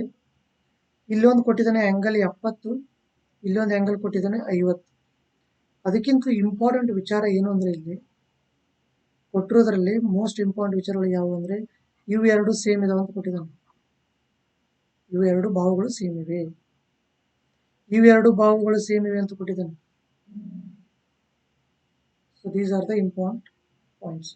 ಕೇಳ್ತಾ ಇರೋದೇನು? ಪಿ ಕ್ಯೂ ಆರ್ ಎಷ್ಟಿದೆ ಅಂತ ಕೇಳಿದಾನೆ. ಇಲ್ಲಿ ನೋಡಿ ಸ್ನೇಹಿತರೆ, ಇದು 70, ಇದು 50. 70, 50 ಎಷ್ಟು? 70, 50 ಎಷ್ಟು? 120 ಆಯ್ತಾ? ನಮಗೇನಾಗಬೇಕು? ಟೋಟಲ್ 180 ಆಗ್ಬೇಕಲ್ಲ ಒಳಗಡೆ. ಇಲ್ಲೇ 120 ಆದ್ರೆ ಇಲ್ಲಿ ಎಷ್ಟಾಗಲೇಬೇಕು? 60 ಆಗಲೇಬೇಕು. ಒಳಗಡೆ 60 ಕ್ಲಿಯರ್ ಆಯ್ತಾ? ನೆಕ್ಸ್ಟ್, ಇಲ್ಲಿ 50 ಆದ್ರೆ ಸ್ನೇಹಿತರೆ, ಇಲ್ಲಿ 50 ಆದ್ರೆ ಇಲ್ಲಿ ಎಷ್ಟು ಇರ್ಲೇಬೇಕು ಹೇಳಿ? 130 ಇರ್ಲೇಬೇಕಾ? ಯಾಕೆ? ಟೋಟಲ್ 180. 50 ಪ್ಲಸ್ 130, 180. ಸರಿ ಆಯ್ತು. ಈಗ ಒಳಗಡೆ ಇಲ್ಲಿ ಇದೊಂದು ತ್ರಿಕೋನ ಇದೆಯಲ್ಲ, ಇಲ್ಲಿ 180 ಆಗುತ್ತೆ, ಇಲ್ಲೇ 130 ಆದ್ರೆ ಇದು ಮತ್ತೆ ಇದು ಎರಡು ಸೇರಿ ಎಷ್ಟಾಗುತ್ತೆ ಹೇಳಿ, 50 ಆಗುತ್ತೆ. ಯಾಕಂದ್ರೆ ಆಲ್ರೆಡಿ ಇಲ್ಲಿ 130 ಆಗಿದೆ, ಇದು ಮತ್ತೆ ಅದು ಸೇರಿ 50 ಆಗುತ್ತೆ. That is one thing. ಇವೆರಡು ಸೇಮ್ ಬೇರೆ ಇದೇವೆ, ಇವೆರಡು ಬಾಹುಗಳು ಸೇಮ್ ಇವೆ ಅಂದ್ರೆ ಇದರ ಈ ಬಾಹುವಿನ ಅಪೋಸಿಟ್ ಆಂಗಲ್ ಇಲ್ಲಿದೆ, ಈ ಬಾಹುವಿನ ಅಪೋಸಿಟ್ ಆಂಗಲ್ ಇಲ್ಲಿದೆ, ಅವೆರಡು ಸೇಮ್ ಇರಬೇಕು. ಎರಡು ಸೇಮು ಇರಬೇಕು, 50 ಆಗ್ಬೇಕು. ಸೇಮು ಇರಬೇಕು, 50 ಆಗ್ಬೇಕು ಅಂದ್ರೆ ಇದೇನಾಗ್ಲೇಬೇಕು, ಇದು 25, ಇದು 25, 25, 25, 50, 130, 180 ಒಂದು ಕ್ಲಿಯರ್. ಈ ಬಾಹುವಿಗೆ ಅಪೋಸಿಟ್ ಈ ಆಂಗಲ್, ಈ ಬಾಹುವಿಗೆ ಅಪೋಸಿಟ್ ಈ ಆಂಗಲ್, ಎರಡು ಸೇಮ್ ಐತೆ, ಎವ್ರಿಥಿಂಗ್ ಆಲ್ ರೈಟ್. ಈಗ ಈ ಸೈಡ್ ಬರೋಣ ಸ್ನೇಹಿತರೆ. ಇಲ್ಲಿ 70 ಇದೆ ಅಂದ್ರೆ ಇಲ್ಲಿ 110 ಆಗ್ಲೇಬೇಕಾ, ಇಲ್ಲಿ 110 ಆಗ್ಬೇಕು ಅಂದ್ರೆ ಇವೆರಡು ಸೇರಿ 70 ಆಗ್ಲೇಬೇಕಾ, ಅವೆರಡು 70 ಆಗ್ಬೇಕು, ಅವೆರಡು ಸೇರಿ 70 ಆಗ್ಬೇಕು. ಮತ್ತೆ ಎರಡು ಬಾಹುಗಳು ಬೇರೆ ಸೇಮ್ ಇವೆ ಅಂದ್ರೆ ಅರ್ಥ ಅಪೋಸಿಟ್ ಆಂಗಲ್ಗಳು ಕೂಡ ಸೇಮ್ ಇರುತ್ತವೆ, ಸೇಮ್ನು ಆಗ್ಬೇಕು, 70 ಆಗ್ಬೇಕು ಟೋಟಲ್. ಅದರರ್ಥ ಇಲ್ಲಿ 35 ಆದ್ರೆ ಅಲ್ಲೂ ಕೂಡ 35. ಈಗ ಇದೆಲ್ಲ ಕೂಡಿಸ್ಬಿಡಿ, ಅದೇ ನಾವು ಬೇಕಾಗಿರೋದು PQR. 35, 60, 25 ಎಲ್ಲ ಕೂಡಿಸಿ that will give the final answer. 5, 5, 10, 6, 3, 9, 10, 2, 12, 120 is the final answer. ಇದೆಯಾ? ಸೆಕೆಂಡ್ ಆಪ್ಷನ್ ಇದೆ ನೋಡಿ ಸ್ನೇಹಿತರೆ, second option 120 degree is the final answer. So ಈ ಪ್ರಾಬ್ಲಮ್ ಅಲ್ಲಿ ನಮಗೆ ಸಾಲ್ವ್ ಮಾಡೋದಕ್ಕೆ ಬೇಕಾಗಿರೋ ನಾಲೆಜ್ ಏನೇನು, ಯಾವುದೇ ಒಂದು ತ್ರಿಕೋನ ನಾವು ಡ್ರಾ ಮಾಡಿದಾಗ 3 ಒಳಕೋನಗಳ ಮೊತ್ತ 180 ಆಗುತ್ತದೆ, ದಟ್ ಇಸ್ ಒನ್ ಥಿಂಗ್. ಯಾವುದೇ ಒಂದು ಸ್ಟ್ರೇಟ್ ಲೈನ್ 180 ಆಗುತ್ತದೆ. ಮೂರನೇ ಪಾಯಿಂಟ್ ಏನು ಅಂದ್ರೆ ಎರಡು ಬಾಹುಗಳು ಏನಾದರೂ ಸೇಮ್ ಇದ್ರೆ, ಸೇಮ್ ಲೆಂತ್ ಇದ್ರೆ ಅವುಗಳ ಅಭಿಮುಖ ಕೋನಗಳು ಕೂಡ opposite angles will also be equal to each other. These are some of the important points in this problem. Moving on to 93rd ಆಯ್ತು. 94th ನೋಡೋಣ, 94ನೇ ಪ್ರಶ್ನೆ.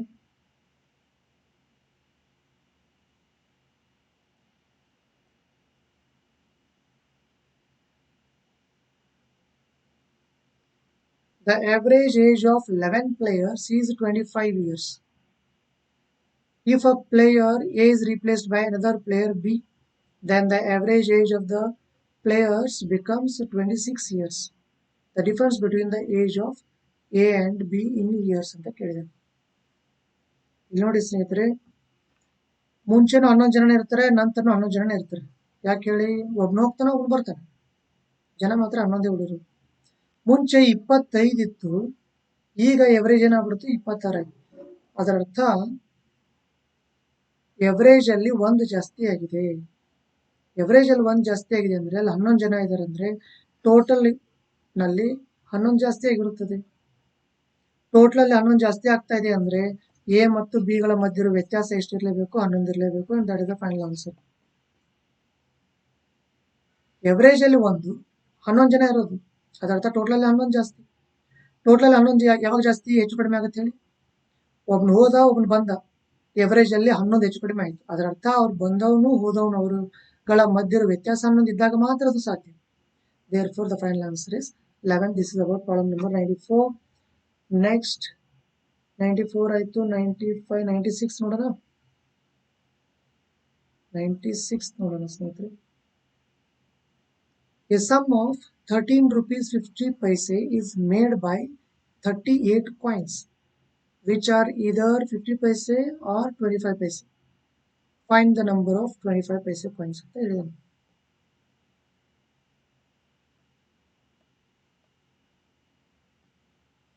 So this is about problem number 96. 50 paise ಕಾಯಿನ್ಸ್ಗಳು X ಇವೆ ಅಂತ ಅಂದ್ಕೊಳ್ಳೋಣ, 25 ಪೈಸೆ ಕಾಯಿನ್ಸ್ಗಳು Y ಇದೆ ಅಂತ ಅಂದ್ಕೊಳ್ಳೋಣ. So 50 paise ನಾಣ್ಯಗಳು, 25 ಪೈಸೆ ನಾಣ್ಯಗಳು ಎಲ್ಲ ಸೇರಿ 38 ನಾಣ್ಯಗಳಿವೆ. This is equation number 1. 50 paise ನಾಣ್ಯಗಳು ಎಷ್ಟಿವೆ, ಎಕ್ಸ್ ನಂಬರ್ ಆಫ್ 50 ಪೈಸೆ ನಾಣ್ಯಗಳಿವೆ. ಸೊ ಅರ್ಧ ಅಂದ್ರೇನು 50 ಪೈಸೆ ಅಂತ, ಅರ್ಧ ಇಂಟು ಎಕ್ಸ್ ಮಾಡಿಬಿಟ್ರೆ ನಮಗೆ 50 ಪೈಸೆ ನಾಣ್ಯಗಳಿಂದ ಆಗುವ ಅಮೌಂಟ್ ಸಿಗುತ್ತದೆ.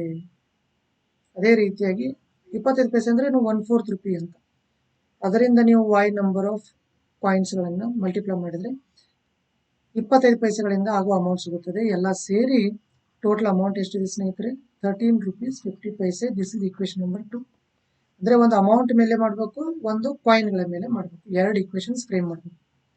ಕೇಳ್ತಾ ಇರೋದು 25 ಪೈಸೆ ನಾಣ್ಯಗಳು ಎಷ್ಟಿವೆ, ಅದರ್ಥ the question mark is on y. ಸರಿನಾ? ಈಗ ಈ ಸೆಕೆಂಡ್ ಈಕ್ವೇಶನ್ ಇದೆಯಲ್ಲ, ಇಲ್ಲೆಲ್ಲ ಭಿನ್ನ ರಾಶಿಗಳು ಬರ್ತಾ ಇವೆ. ಭಿನ್ನ ರಾಶಿನ ಯಾವ ತರ ಅವಾಯ್ಡ್ ಮಾಡಬೇಕು? ಈಸಿ ಮೆಥಡ್ ಏನಂದ್ರೆ ಡಬಲ್ ಮಾಡೋದು. ಇದನ್ನ ಡಬಲ್ ಮಾಡಿಬಿಟ್ರೆ ಅರ್ಧ ಎಕ್ಸ್ ಇರೋದು ಒಂದು ಫುಲ್ ಎಕ್ಸ್ ಆಗುತ್ತದೆ. ಇದು ಕಾಲ್ ಭಾಗ ವಾಯ್ ಇರೋದು ಅರ್ಧ ವಾಯ್ ಆಗುತ್ತದೆ. 13 ಡಬಲ್ 27 ಆಗುತ್ತದೆ. ಇನ್ನೊಂದ್ಸತಿ ಡಬಲ್ ಮಾಡಿಬಿಡಿ. ಎಕ್ಸ್ ಡಬಲ್ 2x, ಅರ್ಧ y double y, full y, 27 double 54. ಇದು ಈಕ್ವೇಶನ್. ಸರಿನಾ? ಮೊದಲನೇ ಈಕ್ವೇಶನ್ ಆಲ್ರೆಡಿ ರೆಡಿ ಇದೆ. X plus y is equal to 38. ಮೇಲ್ಗಡದಲ್ಲಿ ಕೆಳಗಡೆ ಕಳೆದು ಬಿಟ್ರೆ y y will get cancelled. 2x ಅಲ್ಲಿ 1x ಹೋದ್ರೆ ಒಂದೇ ಎಕ್ಸ್, 14ರಲ್ಲಿ 8 ಹೋದ್ರೆ 6, 5ರಲ್ಲಿ 4 ಹೋದ್ರೆ 1. ಎಕ್ಸ್ ಬೆಲೆ 16 ಆಯ್ತಾ? ಎಕ್ಸ್ ಅಂದ್ರೆ 16. ಇಲ್ಲಿ 16 ಬರೀಬಹುದಾ? ಇಲ್ಲಿ 16 ಬರೆದ್ರೆ ಇಲ್ಲಿ ಎಷ್ಟು ಬರೀಬೇಕಾಗತ್ತೆ? 22 ಬರೀಲೇಬೇಕು. ಯಾಕೆ? ಎರಡು ಸೇರಿ 38 ಆಗುತ್ತೆ. ಅದರ ಅರ್ಥ ವಾಯ್ನ ಬೆಲೆ 22. ಅದರ ಅರ್ಥ ಅಲ್ಲಿ 25 ಪೈಸೆ ಕಾಯಿನ್ಸ್ಗಳು ಎಷ್ಟಿವೆ? 22 ಇವೆ. Therefore, second option 22 is the correct answer. ಈಗ ನಾವು ಮಾಡಿರೋದೆಲ್ಲ ಸರಿ ಇದೆಯಲ್ಲ ಹೇಗೆ ಚೆಕ್ ಮಾಡ್ಬೇಕು ಸ್ನೇಹಿತರೆ? How to cross verify the answer check ಮಾಡಲ? 50 ಪೈಸೆ ಕಾಯಿನ್ಸ್ಗಳು 16 ಇವೆ ಅಂತ ಹೇಳ್ತಾ ಇದ್ದಾನೆ. 16 50 ಪೈಸೆ ಕಾಯಿನ್ಸ್ಗಳು ಅಂದ್ರೆ ಅಮೌಂಟ್ ಎಷ್ಟಾಗತ್ತೆ ಸ್ನೇಹಿತರೆ? 8 ರೂಪಾಯಿ ಆಗಲ್ಲ? 50 ಪೈಸೆ ಕಾಯಿನ್ಸ್ಗಳು 16 ಅಂದ್ರೆ ಏನು? 8 ರೂಪಾಯಿ. 25 ಪೈಸೆ ಕಾಯಿನ್ಸ್ಗಳು 22 ಅಂತ ಹೇಳಿದಾನೆ. ಅವೇನಾದ್ರೂ 20 ಇದ್ದಿದ್ರೆ 5 ರೂಪಾಯಿ ಆಗಿರೋದು. 25 ಇದ್ರೆ 5 ರೂಪಾಯಿ ಆಗಿರೋದು. ಮತ್ತೆ 2 ಕಾಯಿನ್ ಅಂದ್ರೆ ಮತ್ತೊಂದು 50 ಪೈಸೆ. ಅದರ್ಥ 8 ರೂಪಾಯಿ ಇಲ್ಲಿ, 5 ರೂಪಾಯಿ 50 ಪೈಸೆ ಇಲ್ಲಿ, ಎಲ್ಲ ಸೇರಿ 13 ರೂಪಾಯಿ 50 ಪೈಸೆ ಆಗಬೇಕು. ಆಯ್ತು. ಅಷ್ಟೇ ಆಗ್ಬೇಕಾಗಿತ್ತು, ಅಷ್ಟೇ ಆಯ್ತಿಲ್ಲ. 13 ರೂಪಾಯಿ 50 ಪೈಸೆ ಆಗ್ಬೇಕಾಗಿತ್ತು, ಆಯ್ತು. ಯಾಕೆ ಅಂದ್ರೆ 8 ರೂಪಾಯಿ 50 ಪೈಸೆದಿಂದ ಆಗಿರೋದು, 5 ರೂಪಾಯಿ 50 ಪೈಸೆ 25 ಪೈಸೆ ಕಾಯಿನ್ಸ್ಗಳಿಂದ ಆಗಿರೋದು. ಎಲ್ಲ ಸೇರಿ 13 ರೂಪಾಯಿ 50 ಪೈಸೆ ಆಗಬೇಕಾಗಿತ್ತು, ಆಯ್ತು. That's one thing.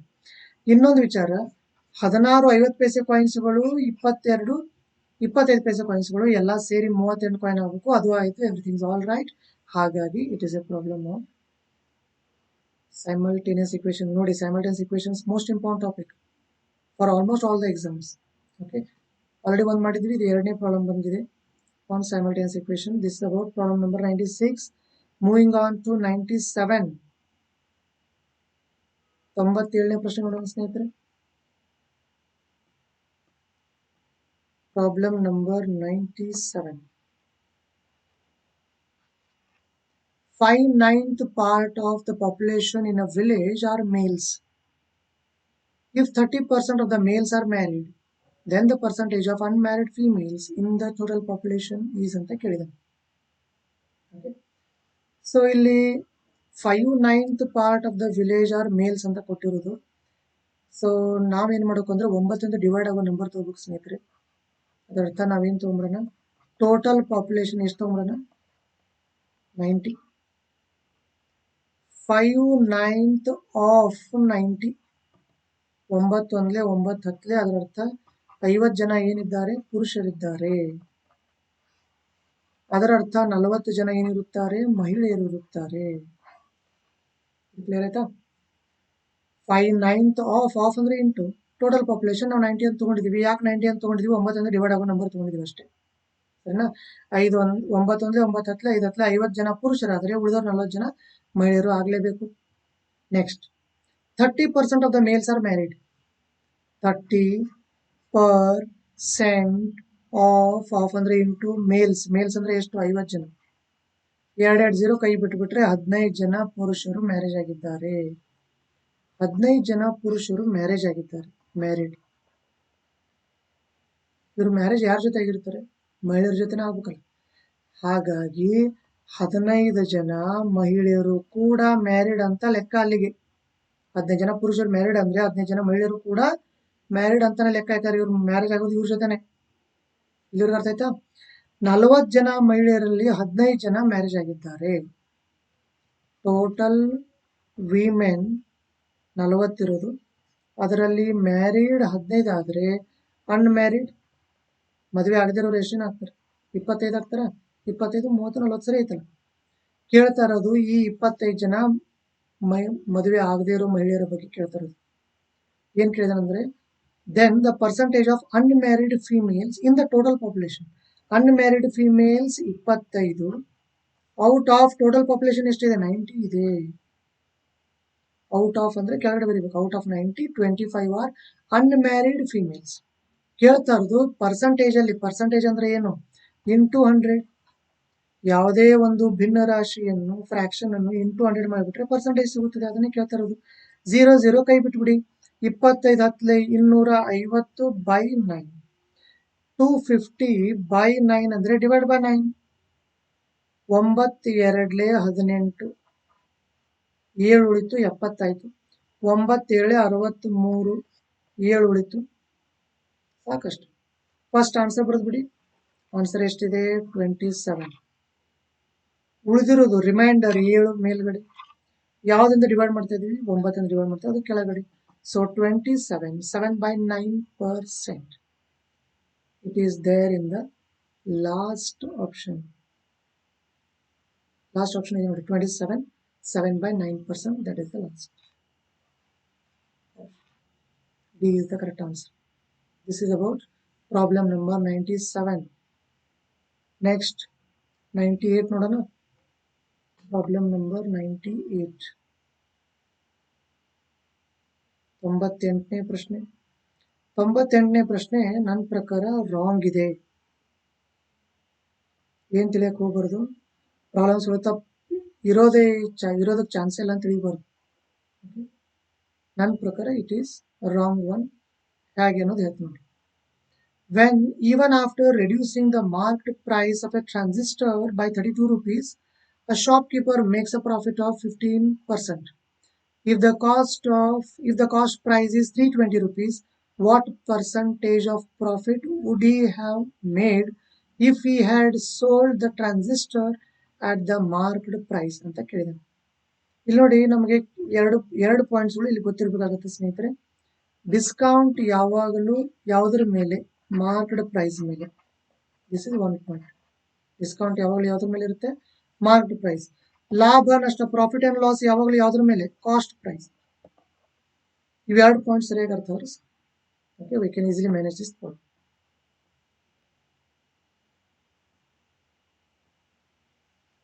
₹320 ಏನಿದು? ₹320 ಇದು ಕಾಸ್ಟ್ ಪ್ರೈಸ್. ಸರಿನಾ? ₹320 ಕಾಸ್ಟ್ ಪ್ರೈಸ್. ಕೊಂಡ ಬೆಲೆ, ಇನ್ವೆಸ್ಟ್ಮೆಂಟ್ ಎಲ್ಲ ಒಂದೇ. 15% ಪ್ರಾಫಿಟ್ ಮಾಡ್ಕೊಂಡು ಸೇಲ್ ಮಾಡಿದ್ದಾನೆ ಅಂತ ಕೊಟ್ಟಿದ್ದಾನೆ. 15% ಪ್ರಾಫಿಟ್. ಸೊ ಲಾಭ ನಷ್ಟ ಯಾವಾಗಲೂ ಯಾವುದ್ರ ಮೇಲೆ? ಕಾಸ್ಟ್ ಪ್ರೈಸ್ ಮೇಲೆ. ಆಗಲೇ ಹೇಳಿದ್ನಿ. ಸೊ ಲಾಭ ನಷ್ಟ ಯಾವಾಗಲೂ ಕಾಸ್ಟ್ ಪ್ರೈಸ್ ಮೇಲೆ. 10% ಬೇಕು ಅಂದ್ರೆ 10 ಕೈ ಬಿಟ್ಬಿಡ್ಬೇಕು. ಅರ್ಧ ಮಾಡಿಬಿಟ್ರೆ 5%. ಸೊ 2 6 8 3 1 4. ಅದರರ್ಥ ₹48 ಲಾಭ ಇಟ್ಟುಕೊಂಡು ಅವ್ನು ಸೇಲ್ ಮಾಡ್ತಾನೆ. ಸೊ ಎಷ್ಟಕ್ಕೆ ಸೇಲ್ ಮಾಡ್ತಾನೆ ನೋಡಿ? ₹368 ಸೇಲ್ ಮಾಡ್ತಾನೆ. ₹320 ಕೊಟ್ಟು ತಗೊಂಡ್ಬಂದು 15% ಲಾಭ. 10% ಲಾಭ ಅಂದ್ರೆ 32, 5% ಲಾಭ ಅಂದ್ರೆ 16, ಎಲ್ಲ ಸೇರಿ 15% ಲಾಭ ₹48 ಲಾಭ ಇಟ್ಕೊಂಡು ₹368 ಮಾರಾಟ ಮಾಡುತ್ತಾನೆ. ಸರಿನಾ? ಮಾರ್ಕ್ಡ್ ಪ್ರೈಸ್ ಎಷ್ಟಿದೆ ಗೊತ್ತಿಲ್ಲ. ₹32 ಕಡಿಮೆ ಬೆಲೆಗೆ ಮಾರಾಟ ಮಾಡಿದ್ದಾನೆ ಅವನು. ಇದು ಮಾರಾಟ ಮಾಡಿದ್ದಾನೆ ₹32 ಕಡಿಮೆ ಬೆಲೆಗೆ ಮಾರಾಟ ಮಾಡಿದ್ದಾನೆ. ಇದಕ್ಕೆ ಕಡಿಮೆ ಅಲ್ಲ, ಮಾರ್ಕ್ಡ್ ಪ್ರೈಸ್ ಕಡಿಮೆ. ಅದರ ಅರ್ಥ ಏನು ಅಂದ್ರೆ ಮಾರ್ಕ್ಡ್ ಪ್ರೈಸ್ ಎಷ್ಟಿರಲೇಬೇಕು? ₹400. ₹400 ಮಾರ್ಕ್ಡ್ ಪ್ರೈಸ್. ₹32 ಕಡಿಮೆ ಮಾಡಿ ₹368 ಸೇಲ್ ಮಾಡಿದ್ದಾನೆ. ₹368 ಸೇಲ್ ಮಾಡೋದ್ರಿಂದ 15% ಲಾಭ ಆಗಿದೆ. Cost price ₹320. ಎಲ್ಲ ಸರಿ ಐತೆ. ಇವಾಗ ಕೇಳ್ತಾ ಇರೋ ಪ್ರಶ್ನೆ ಏನು ಅಂದ್ರೆ ಸ್ನೇಹಿತರೆ, ಅವನು ಏನೂ ಡಿಸ್ಕೌಂಟ್ ಕೊಟ್ಟಿಲ್ಲ ಅಂತ ಅಂದ್ಕೊಳ್ಳೋಣ. ಈ ₹32 ಡಿಸ್ಕೌಂಟ್ ಕೊಟ್ಟಿಲ್ಲ ಅಂತ ಅಂದ್ಕೊಳ್ಳೋಣ. ಮಾರ್ಕ್ ಪ್ರೈಸ್ಗೆ ಮಾರಿದ್ದಾನೆ ಅಂತ ತಿಳ್ಕೊಳ್ಳೋಣ. ನಮೂದಿತ ಬೆಲೆಗೆ ಅವನು ಏನು ಮಾರ್ಕ್ ಮಾಡಿರ್ತಾನೋ ಬಂದ ತಕ್ಷಣ ಅದಕ್ಕೆ ಮಾರಿದ್ದಾನೆ ಅಂತ ಅಂದ್ಕೊಂಡ್ರೆ ಎಷ್ಟು % ಲಾಭ ಆಗುತ್ತದೆ ಅಂತ ಕೇಳಿದಾನೆ. ಇಲ್ಲಿ ನೋಡಿ ಸ್ನೇಹಿತರೆ, ₹320 ಕೊಟ್ಟು ತಗೊಂಡ್ಬಂದು ₹400 ಮಾರಾಟ ಮಾಡ್ತಾರೋ ಅಂದ್ರೆ 320 ರೂಪಾಯಿಗೆ ಎಷ್ಟು ರೂಪಾಯಿ ಲಾಭ? 80 ರೂಪಾಯಿ ಲಾಭ. 400 rupees ಸೇಲ್ ಮಾಡಿದ್ದಾನೆ. 400 rupees ಸೇಲ್ ಮಾಡಿದ್ದಾನೆ ಅಂದ್ರೆ ಏನು? 80 rupees ಪ್ರಾಫಿಟ್. ಈ ಲಾಭ ಯಾವಾಗಲೂ ಯಾವ್ದ್ರ ಮೇಲೆ ಅಂತ ಹೇಳಿದೆ? 320 ಕಾಸ್ಟ್ ಪ್ರೈಸ್ ಮೇಲೆ. 320 ರೂಪಾಯಿ ಕಾಸ್ಟ್ ಪ್ರೈಸ್ಗೆ 80 ರೂಪಾಯಿ ಲಾಭ. ಕೇಳ್ತಾ ಇರೋದು 100 rupeesಗೆ ಎಷ್ಟು ರೂಪಾಯಿ ಲಾಭ? 100 rupeesಗೆ ಇದರ ಅರ್ಥ ಪರ್ಸೆಂಟ್, ಶೇಕಡಾವಾರು ಲಾಭ. 320 ರೂಪಾಯಿ ಇನ್ವೆಸ್ಟ್ ಮಾಡಿದ್ದಾನೆ, 80 ರೂಪಾಯಿ ಲಾಭ ಆಗಿದೆ. 100 ರೂಪಾಯಿ ಇನ್ವೆಸ್ಟ್ ಮಾಡಿದ್ರೆ ಎಷ್ಟು ರೂಪಾಯಿ ಲಾಭ ಆಗ್ತಾ ಇತ್ತು? ಅದೇ ಶೇಕಡಾವಾರು ಲಾಭ. ಬಲಗಡೆ ಯಾವಾಗಲೂ ಕ್ವಶನ್ ಮಾರ್ಕ್, ಫಸ್ಟ್ ಇರೋದು ಯಾವಾಗಲೂ ಕೆಳಗಡೆ, ಮಿಕ್ಕಿದೆಲ್ಲ ಮೇಲ್ಗಡೆ. E0 8 ಒಂದ್ಲೆ 8 ನಾಲ್ಕಲೆ 4 ಒಂದ್ಲೆ 4 25 25% ಇದೆಯಲ್ಲ. So that is the correct answer. 25% ಲಾಭ.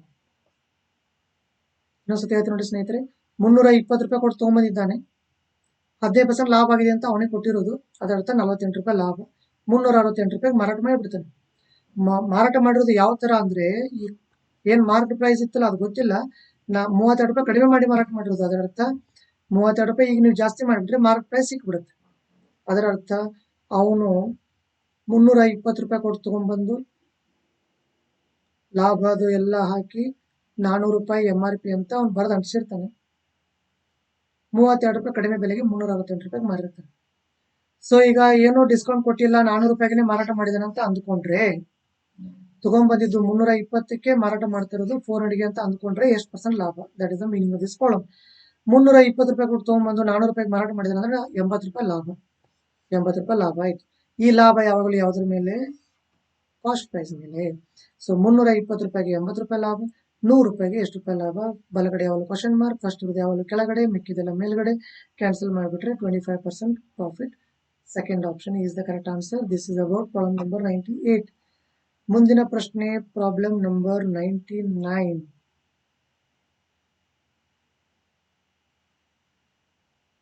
99th ಪ್ರಾಬ್ಲಮ್ ನೋಡೋಣ ಸ್ನೇಹಿತರೆ. 2 men start to walk together to a certain destination. One walks at 3 km per hour and the other walks at 3.75 km per hour. Okay. The latter arrives half an hour before the former. Then the distance is ಅಂತ ಕೇಳಿದಾನೆ. ನಾನು ಮುಂಚೆ ಹೇಳಿದ್ದೆ same type 2 ಕ್ವಶನ್ಸ್ಗಳು ಬಂದಿವೆ ಇಲ್ಲಿ ಅಂತ. ಇದೇ ಇನ್ನೊಂದು ಪ್ರಶ್ನೆ ಸ್ನೇಹಿತರೆ. ಒಬ್ಬನು 3 ಕಿಲೋಮೀಟರ್ ಪ್ರತಿ ಗಂಟೆ, ಇನ್ನೊಬ್ಬನು 3.75 ಕಿಲೋಮೀಟರ್ ಪ್ರತಿ ಗಂಟೆ. 2 ಸ್ಪೀಡ್ ಕೊಟ್ಟು ಏನ್ ಕೇಳ್ತಾ ಇರೋದು? ಡಿಸ್ಟೆನ್ಸ್ ಕೇಳ್ತಾ ಇದ್ದಾನೆ. ಹಾಗಾಗಿ ನಾವು ಸೇಮ್ ಟ್ರಿಕ್ ಯೂಸ್ ಮಾಡ್ಬೋದು ಸ್ನೇಹಿತರೆ.